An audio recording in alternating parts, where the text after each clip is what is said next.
got the star of one of our holiday favorites reunited at Christmas and one of the stars of our Christmas corner. So it only makes sense that they are teaming up to make a superstar DIY. Nikki DeLoach and Maria are here. I don't know. I mean, I love the DIY, but talk about two Hallmark stars. I get to be in the segment with them. We're the lucky one. I am the lucky one. We're going to out-kind each other and just give each other compliments. Well, of course, I was so excited to have Nikki come here today. One, because I'm excited about your new movie, but also because Reunited at Christmas inspired this DIY to create a Christmas star. So I'm so happy to get to do this with you. Oh, thank you so much. And actually, the Christmas star is one of the most important parts of the movie. If you haven't seen it yet, the movie is about my family that goes to visit my late grandmother, and we've all gathered there for one last Christmas together. She leaves us a list of traditions, and one of them is putting the Christmas star on top of the tree. However, we can't find it. And eventually the star shows up at the perfect time in one of the most unexpected places. And I hope everybody watches it tonight. It's a really sweet movie that that meant a lot to me to be able to do it. And, it is a really, really sweet movie. Yeah. Super good in this. And like you say, the star's a big deal. Watch it tonight, definitely. So I love the idea of taking the star and sort of transforming it into a beautiful piece of wall decor. Yes, Maria. and that is exactly what I did for you today. And obviously we got the beads, we got the wire. You're going to first making sure we start with the right type of wire. Yes, so here's the thing. The base of this, even though you can't tell, is wire. So the wire is super important. So you can see I have a couple options to show you of what to use and what not to use. This is what you're looking for. So for instance, you see this wire right here. This is something you would use maybe for like jewelry making, and it's really flimsy. This is something that's slightly stronger, maybe to hang pictures. What you're looking for, Nikki, is something like this. So this is, and keep in mind the smaller number for the gauge of wire is the thicker and the heavier it is. So you want something that when you're using it is extremely thick and heavy. So that's what you're looking for in terms of a wire. You can see it's even like keeping the shape that I have for it right there and hold it down.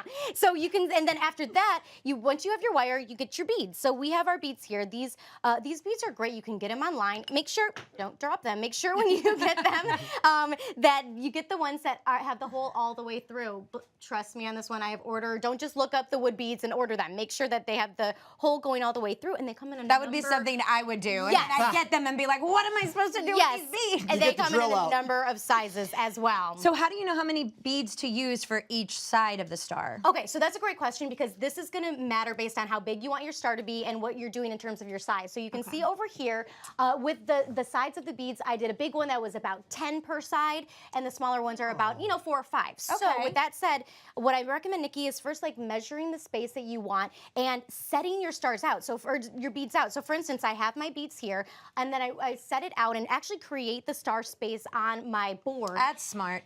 Right? I mean, because this guy right here would have been like halfway through it and been like, oh man. Oh man. Yeah, that's a good idea. You guys can start stringing. Oh, okay, great.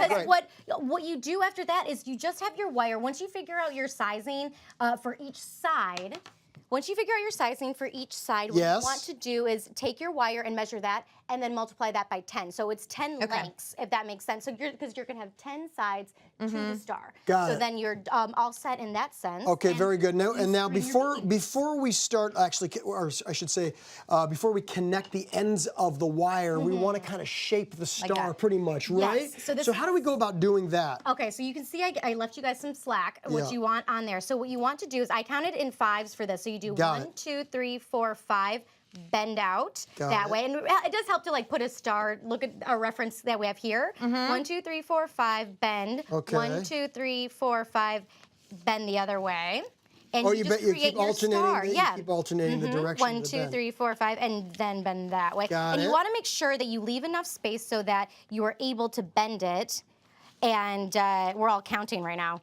Yeah, and so you create your star like that. You know what I will say while we're doing this is I wish, so when we did this movie, fun fact, it took us forever to find the perfect star. Really? We like scoured the internet and stores to try to find the star. And I wish I just would have called Maria.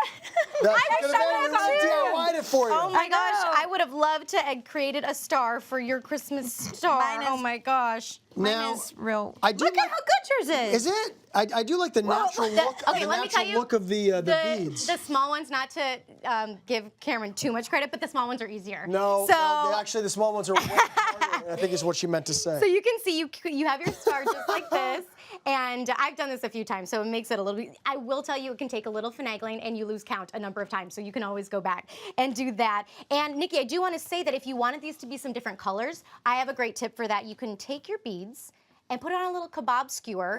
And if you didn't want them all to be, like, you could spray paint the entire star white or whatever color you like. Or if you wanted a few different colors throughout, you could take your beads, put them on a little kebab skewer, take them outside and use some spray paint. And then you have fun little colors all over for your star. That is genius. And that's it, and then you just hang it up. You got to hang it, sort of connect the top and then hang it. Oh, yes. So you connect the top, just twisting the wire. You can use some needle nose pliers as well to help with that. Yeah. And you can trim off any excess with your wire cutters. Okay. And you can just hang them up. See, you're doing such a Well, good job. I mean, you know, it's getting there.